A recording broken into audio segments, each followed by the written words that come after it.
Good morning and welcome to today's webinar, our cybersecurity webinar today. We are joined by Yasser from Sophos, and we are going to be talking about all things managed detection and response. So a quick introduction to Yasser. He is a cybersecurity professional with extensive industry experience in architecting and building scalable networks and security solutions for enterprise businesses. He has an array of technical and pre-sale skills in the network and security verticals, including software-defined networking, enterprise security, enterprise networking, and wireless security. So without further ado, I'd like to hand over to Yasser to take us away. Good morning, Yasser. Good morning, Ben, and good morning, everybody. Thank you for joining us this morning. I'm going to go through what most of my conversation these days are with our partners, customers, and the like around where does cybersecurity sit and what are their biggest concerns. As you can see here on the screen, we're going to be talking about something you've probably heard quite a bit about, which is a managed detection and response. So without further ado, let me get you hyped up a bit with a very short video of what cybersecurity is today.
All right. I think we're all probably pretty pumped with these lovely guitar riffs.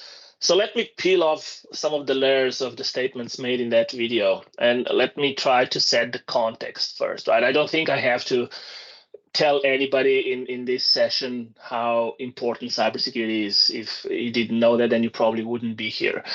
You're seeing some stats here on the screen that we're taking from two documents that we publish yearly. One is the state of ransomware, and the other one is the active adversary playbook. And these are documents that we put together by interviewing hundreds of IT professionals and organizations and asking them, honest questions. Where does cybersecurity sit? What's happening in your environment? And they all seem to report, when I say all, the number is 57%, but that in real life, that means, everybody seems to have some sort of increase in the attacks over the past year. Not necessarily successful, but there are definitely attacks.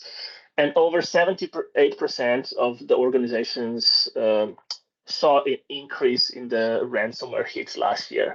So it's very hard to keep track of what's happening. I'm sure everybody's aware that we have a massive shortage of cybersecurity professionals, and that's not just for Australia, that's worldwide. I think there's a good stat that I read the other day that there is about 1 million cybersecurity professionals in US and about 750,000 open cybersecurity positions. So, a 75% shortage in US of cybersecurity professionals. And even if you're lucky enough that you get somebody that's really good at what they do, it's very, very hard to retain them. I've got conversations with customers that complain, look, we've got this junior guy, he's an absolute gun, we've trained him, we've given him all the opportunity, And then a bigger fish came along and said, would you want to work for us for double the bag of money they're giving you? I mean, nobody's going to say no to that, right? So even if you're lucky enough to have the right people, keeping them is very, very hard. So let's have a look at why cybersecurity beyond just products is important. And that's what today is about, right? I'm not going to talk about products alone because every vendor has a new, shiny, prettier box every year that we want you to buy from us. But I want to make sure that you understand that what we're talking about here is not necessarily a product. This is what some of you might be familiar with. Those of you that use Sophos Endpoint have probably seen this, right? So let's have a look at what is this telling you. It says Sophos detected some things, it cleaned them up, right? Job done, high five all around, everything's okay, move along, nothing to see here. I would love to say that's true, right?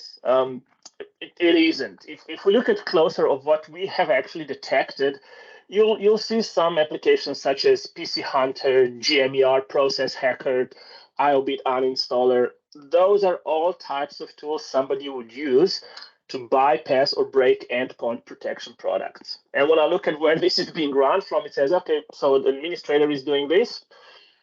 That's not necessarily bad because administrators sometimes do things, but it's doing it at about 2 a.m. on a particular day. So this is an actual snapshot of one of our customers. That's why certain things are sort of redacted here. But this was an actual customer, and they didn't pay much attention to this. They said, "Yeah, well, you've stopped it. We can move along." Well, in a context of the whole thing, you would not expect an administrator to be doing this at 1 a.m. using these tools unless there is some sort of a reason and some sort of, let's say, a change process behind it that says, I'm going to be doing this, I'm testing something.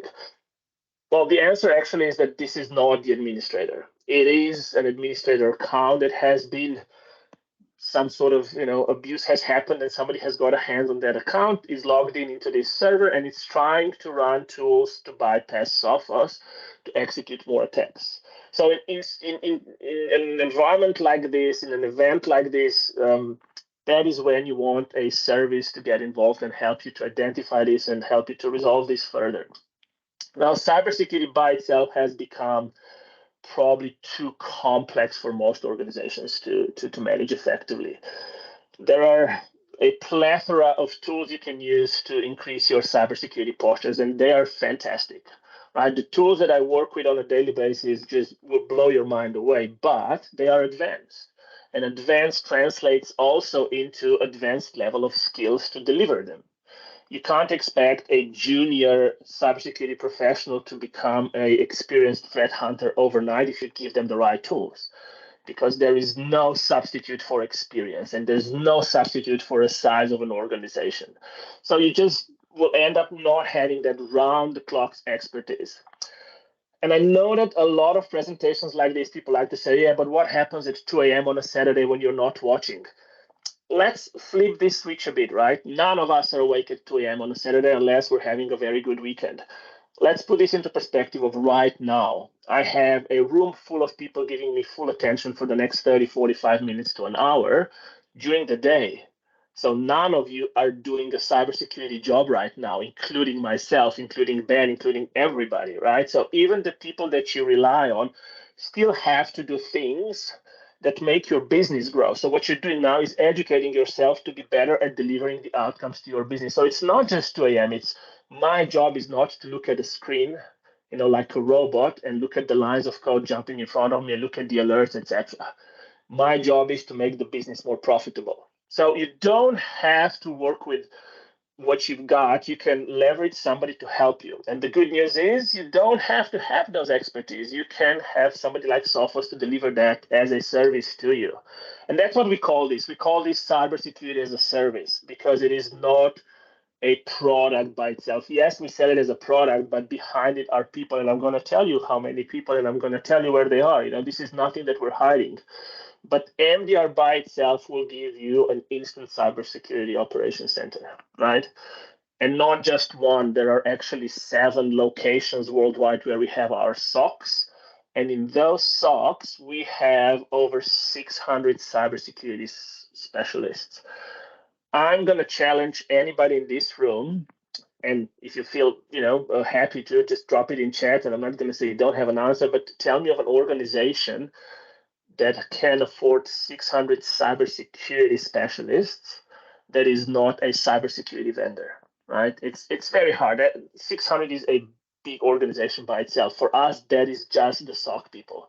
And that gives you that 24/7, 365 detection and response component. So what is the difference between a detection and response, right? A threat detection is, we all are fully aware that ransomware doesn't just happen. You don't wake up one day, everything was good a second ago, and now all of a sudden you've got ransomware. There were steps, there were events, there were indicators that happened before we got to that ransomware event. And the role and the goal of this service is to stop those actions before they become an incident, before they become a case, before they become an escalation. And we do this by doing something called expert-led threat hunting, right? Threat hunting is, I will proactively look at your environment, and I will make sure that it's healthy, that it's safe, that there are no artifacts that would tell me you are potentially going to get hit by something. And we do this by understanding that there are going to be global ransomware, or let's say global malware, or threat actor groups that are going to be doing campaigns globally. And if something starts happening in, let's say, Brazil, for us, it doesn't matter where it happens. As a global vendor, we're going to make sure that every one of our customers with the MDR service will get that threat hunt across them to say, have there been any drops of those artifacts here in Australia? Or in some other cases, we have very targeted industry-based campaigns when somebody goes after mining, somebody goes after healthcare, and we say, look, there seems to be a healthcare campaign going on. All of our healthcare customers we're going to be more vigilant around them. And that comes with a full-scale incident response capabilities. And if at any point what I'm going to mention comes at any extra cost, I will tell you, right? So this is all included in the service. And an incident response capability gives you a peace of mind to not only have things stopped, but also have realization of how it happened in the first place. Where did they get in? What is the impact of that potential attack that could have happened? And what could I do in the future to prevent this to happen? So we're focused on outcomes. We're not focused on control point. We're not focused on products. We're not focused on adding additional layer of security in your environment. We're focused on the outcomes. So with Sophos MDR, this is a human-led service because we are going against human-led attacks. Ransomware just being one of them because it's has direct impact on the bottom line. That's why ransomware is so often the one that we talk about. But data exfiltration is just as bad, right? I think we all know that the Optus and the Medibank, neither of them were a ransomware. They did ask for money, but not ransomware in the traditional sense where your data is encrypted. If you want it back, give us money. They said more, well, we've taken your data. If you don't want us to share it, give us money, which is a different kind of ransomware that most of us think of. So we will focus that you have the ability to grow your business because our focus is going to be cybersecurity. So we're going to monitor, detect, and respond to threats. So even your IT people and your managed security provider that, you might use Grassroots IT as your IT managed security provider can help you do projects, can help you do strategic initiatives, will help you grow your business, not worry about cybersecurity itself. And the community immunity component on this slide is important, right? We have over 16,000 MDR customers alone. There are vendors that don't have 1,600,000 customers altogether, let alone for their service branch. We have 16,000 MDR customers, and just as an illustration, we have over 400,000 customers altogether. So imagine how unlucky would you have to be the first one to be hit with something we have never seen before. It almost never happens that somebody's always first, but as much as we compete with other vendors, we also share threat intelligence. So it's not just community immunity by the number of organizations that we're covering, but it's also the relationships we have in the industry. And here is the cool thing. We don't need you to go all in. Right, I'm going to have slides later that are going to explain this a bit better, but you can start low and slow. You can start with an endpoint and a server protection and then build onto that until you get to a security posture that you're happy with.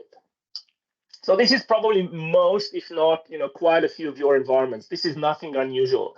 Users are everywhere. I would imagine that some of you are probably in an office, some of you are at home. There's probably a combination of both.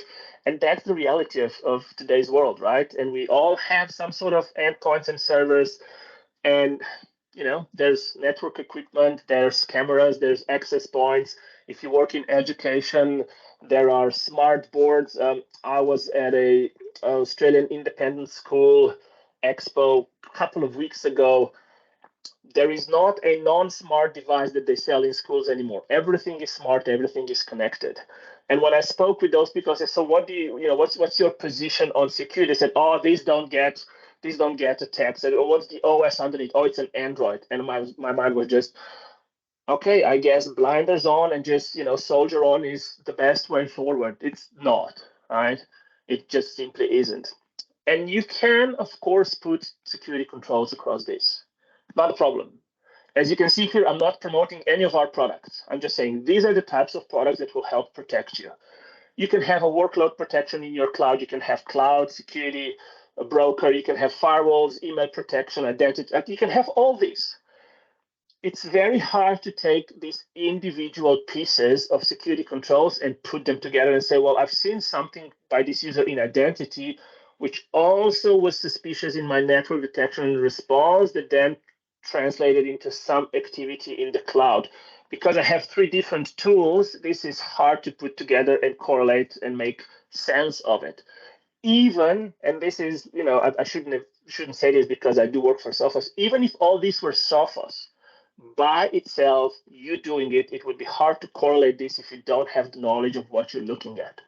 So, there's an investment and we understand that investment. So what we have done with our services, we essentially don't really care what security controls you use, right? We have something called integrations where we can take telemetry from third-party products, and our product as well, goes without saying, and we drop it into a common data lake. And that common data lake allows us to take all of this information to see what's happening with it, to do detection across everything. Contextualize means that an endpoint log, a firewall log, and an email log are going to be three different logs, but they tell me the same story if I contextualize them in the same way. And we do that by aligning them to a MITRE ATT&CK framework and say, this type of events tell me there is a privilege escalation attack happening on email, on firewall, and endpoint. So clearly somebody's trying to escalate privileges across my environment. So I've contextualized that together, and I said, now I can correlate them and decide what to do with it. You see there are two services on this screen on the far right.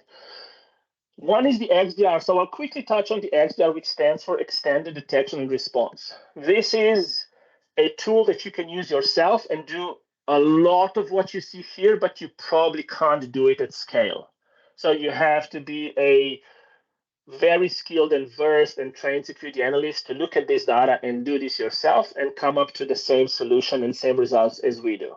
We do offer that to people. And I'm not going to lie, we have organizations that are, as some people like to say, Fortune 500, right? Big organizations that have investment in their SOCs and say, we probably are going to do better with XDR. But then you tell them, well, if this was MDR, not only are we do this for you, but we can do this. Our mean time to remediate on average is 38 minutes. And when I say on average, this is on average of all cases over 12-month period across 16,000 customers, right? So it's a pretty accurate statement of how long it takes us to remediate a problem. Remediate, right? And let's talk about what that remediation means and how we go through this threat response process in Sophos itself. So it starts with collection, as I've mentioned, right? And collection can be across multiple different types of security controls. We drop all of this into the data lake, and then we start enriching it. And getting threat intelligence across your detections is important, but what is sometimes even more important is a business context. So if I look at, I'm going to use Ben as an example in some of my analogies, so apologies for that, Ben, but I know that Ben works a lot. I know that it's not unusual for Ben to work 14 hours a day because he's passionate about his work.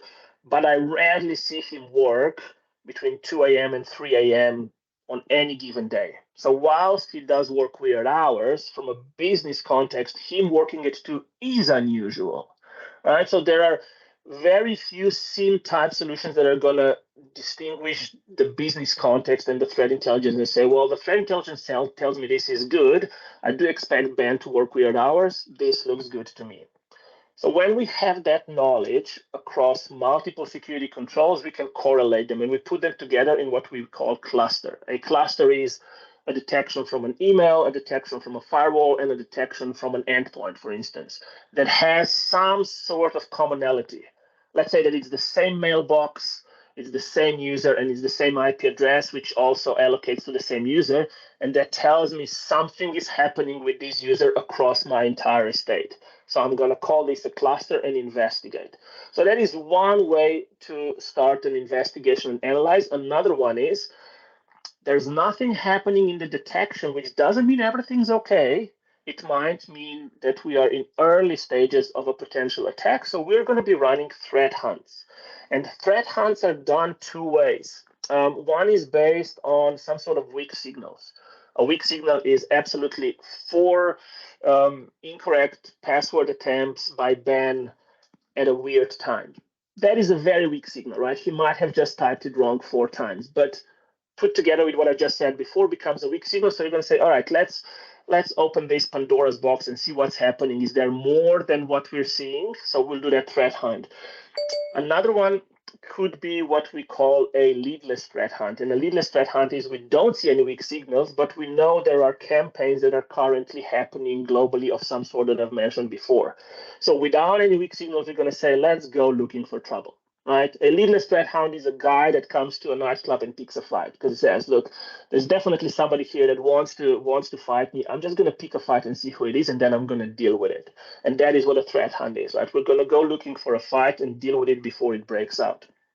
So once we have that information, we'll see how big of a problem it is. We'll say, look, it's a threat, it's an event, it's a case, it's an incident. Let's see what the next steps are. And there are 2 potential next steps. We're always going to do containment. And I'm gonna explain the difference between a threat response and an incident response, just so you understand what that means. But we'll also always contain a problem. So this is, we have proved that there is an attack or some sort of an attack trying to happen right now. We need to stop it from spreading. We're going to remove the malware. We're going to isolate the endpoint. We're going to kill the process. It is a disruptive, task or a process against the attacker. I'm not going to pretend that a disruptive process like this might affect your systems. But let me ask you this question that you don't have to answer, but just think of this, right? If I tell you, I know somebody is on your Exchange server, or Exchange is online these days, but I know somebody is on your file server in your environment or on your database server in your environment, and they have hands-on keyboard access. Would you tell me that don't touch it because it's important for business, or will you say, you know what, it's going to be painful, but take it offline until we know what they're actually doing and how much problem they're causing? I would be shocked if any organization says, oh, just let it run and we'll see how bad it gets. Most people are going to say, all right, it's disruptive, it's unfortunate, but the outcome of not addressing it is going to get significantly worse. So after we've done the containment, we're going to neutralize, right? And neutralization means we need to eliminate any signs of that attacker, as well as prevent recurrence by giving you a very guided instructions and recommendations how you could have stopped that. So we're going to do a root cause analysis. And we're going to do all this, as I've mentioned before, on average in under 38 minutes. All right, so in 38 minutes from a detection to giving you a thumbs up is pretty fast. We've started this session at 10, so by now you would have been well and truly in the bottom end of the investigation phase if this was a serious problem in your environment. I'll show you what that means in comparison with a security operations center. Now, the importance of doing this and making the solution and the system better moving forward is what we call a virtuous cycle, right? So these are the components of our XOps, as we call this, that make the service better, right? So the information that our SecOps analysts find through indicators of compromise and hunting methods, etc., are fed into our AI so that they can build machine learning models and playbooks. And that is then shared with Sophos Labs researchers so that they can open it up and look into the details.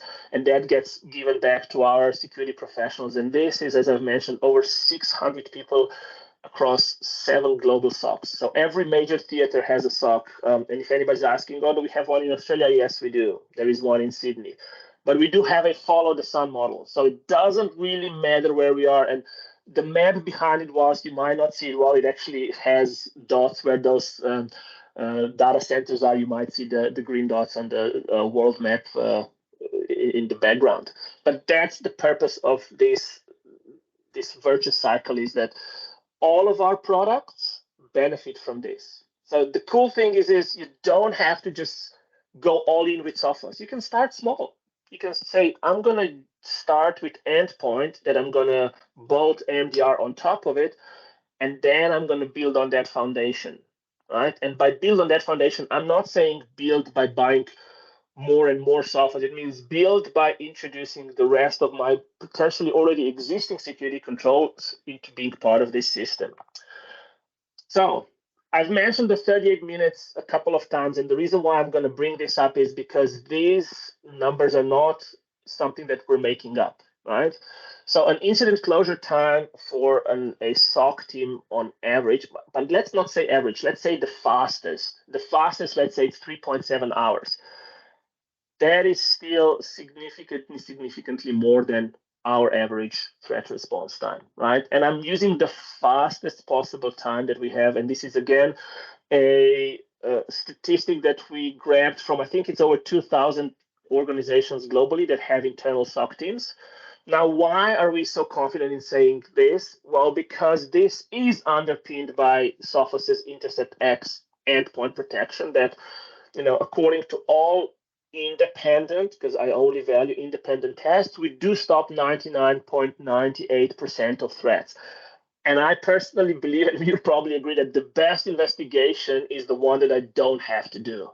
So if 99.98 is already blocked, cool. It means that not that our guys are not going to look at it, same as the slide that I've showed you at the very beginning. It means that their priority is going to shift. They're not going to be chasing tail for every single detection. They're going to be chasing the tail only on, let's say, 0.02 is the ones that they're going to be really focusing on as a priority because they have bypassed the security controls. The rest is going to be done through a normal security incident response procedure. Now, let's just understand what is the difference between what is called a threat response and an incident response. And you've probably seen that so far I haven't really talked much about the product itself outside of that. We do these things pretty fast in terms of 38 minutes response time. A threat response is stop the bleed kind of a, I guess, approach, right? So you're in a car accident, your hand is bleeding, you have to stop the bleed. So you have to stop the propagation and making the attack become worse.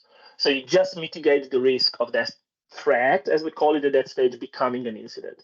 It's very disruptive, and it's disruptive to the malicious activity of the attack. Once that is done, and we know that the attack is not going further, we move into the incident response stage, which is, all right, we need to remove the scripts, we need to remove the test schedules, we need to reset the passwords, we need to isolate the user. At that point, we might come to you as an organization and say, hey, guys, we want to find out the root cause of this, where it came. Would you mind giving us your logs of your VPN concentrator? Would you mind giving us the logs of your firewall? Would you give us the logs of your DNS filtering system? Because we need to know more to give you a very clear view of how this happened. So we're going to go above and beyond just our product, because that's what a root cause analysis is. And then we're going to come back and we're going to say, well, we saw this as an email attachment to Ben. He clicked on it. It was a phishing link. He got baited. That's how it started. For your information, after looking your Mimecast Proofpoint or Sophos email logs, we see that this email has also been delivered to 9 other people that haven't clicked on it yet. so that we don't go through this again in the next 15 minutes to an hour to a day, whatever, we recommend that you remove those from their inboxes. This is the sender. You should probably blacklist this sender. This is the IP address that they're sending from. You probably should blacklist this IP address. I sometimes get asked the question, why don't we do this ourselves, and can we? Yes, can, in terms of we have the technical capability and we're doing it for us internally. No, we're not doing it to customers right now because we need to find the right way of delivering this within existing change windows, change requests, and following the right bouncing ball. I'm going to say probably in the next couple of months, as in this quarter of the year, we're going to start offering some of the remediation beyond just Sophos. I'm going to say that the first cab of the rank is probably going to be around identity. So something like Duo, probably an Azure AD, where we are going to give you the option to choose to say, hey, if you need to reset a user's password, just do it for us. And we're going to be able to do that. Right now, we give you advice to say, reset user password. And we say, reset this user password, reset this machine password, local password on this machine, remove this IP, remove this task schedule. So we're pretty specific on what we want you to do. And let's not pretend, probably everybody in this room has already invested in something. So we recognize that and we said, hey, how about we become very flexible with our service and say, we want to be compatible with what you've already spent money on. Excuse me while I take a bit of a sip, and you can have a look at this slide and see how many of those vendors you recognize potentially in your environment. So this is a subset of the solutions we can already ingest in our data lake. So if you have a Fortinet firewall, a Azure presence, you've got Mimecast and Duo, not a problem. All of them can become telemetry for our MDR service. When I say telemetry, I'm talking logs, right? Let's not pretend. Telemetry is a nice, fancier way that we say logs these days. So when I get logs from your Fortinet firewalls, your Mimecast email protection, your Duo, when I put this together, it allows me to correlate and do, clustering of events. I'm not going to come in and say, you've got Fortinet, tough luck. If you want this service to work well for you, buy Sophos firewall. If you want this to work better on email, buy Sophos email. I'm not delusional, right? That's not what's going to happen. But, and this is the first time I'm going to mention this because I told you that I will, what you see on top is Sophos is in a green square. That is because if you buy MDR service, any of Sophos products are included in the pricing in terms of if I want to get Sophos email, Sophos cloud, Sophos firewall, Sophos cloud solution into MDR, that is included in the offering.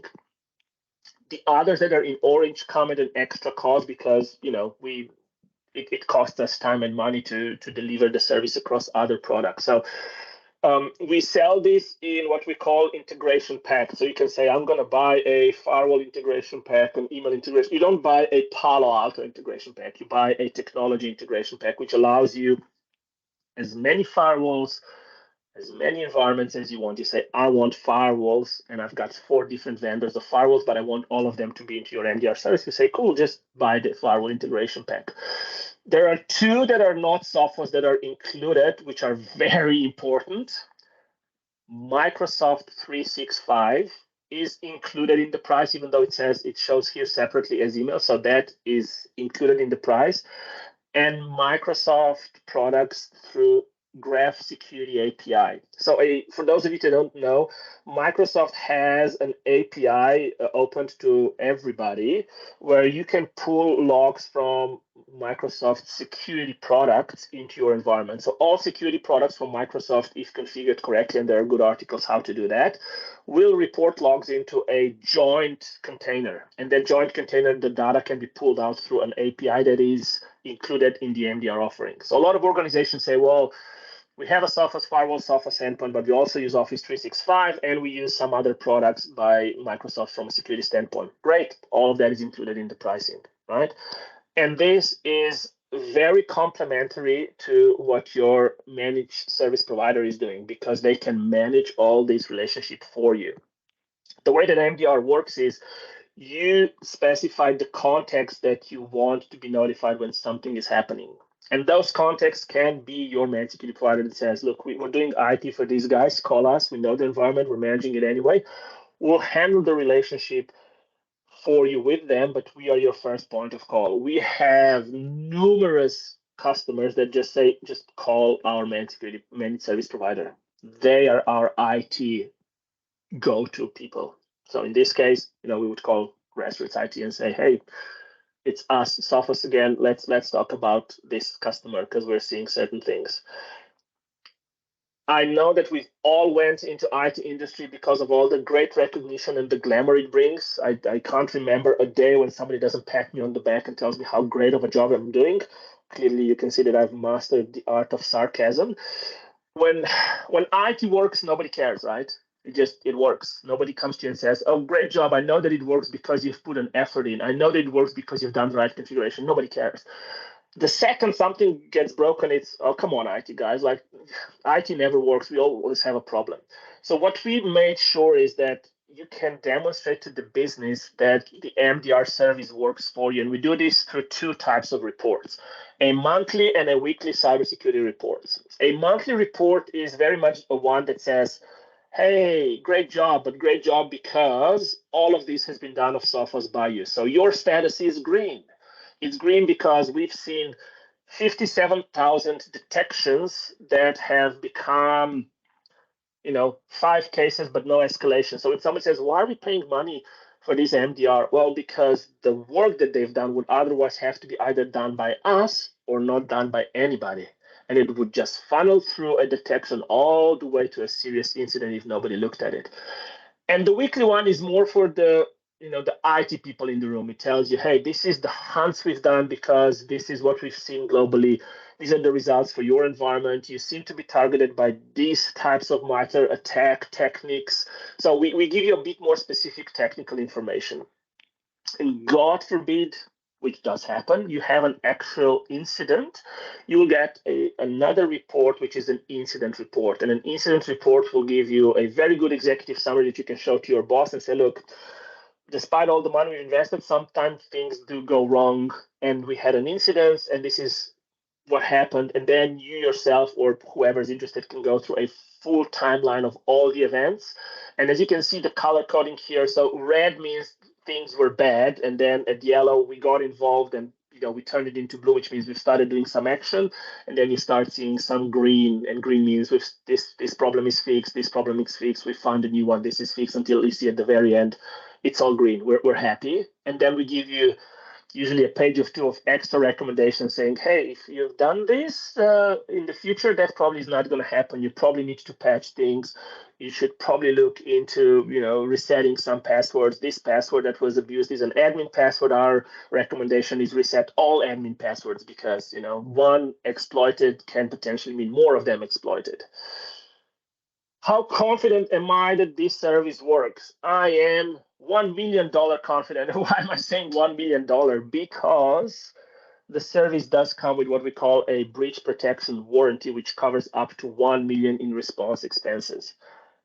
All right, let's cut to the chase, right? $1 million in response expenses is what looks good on a marketing data sheet. You're not going to get $1 million.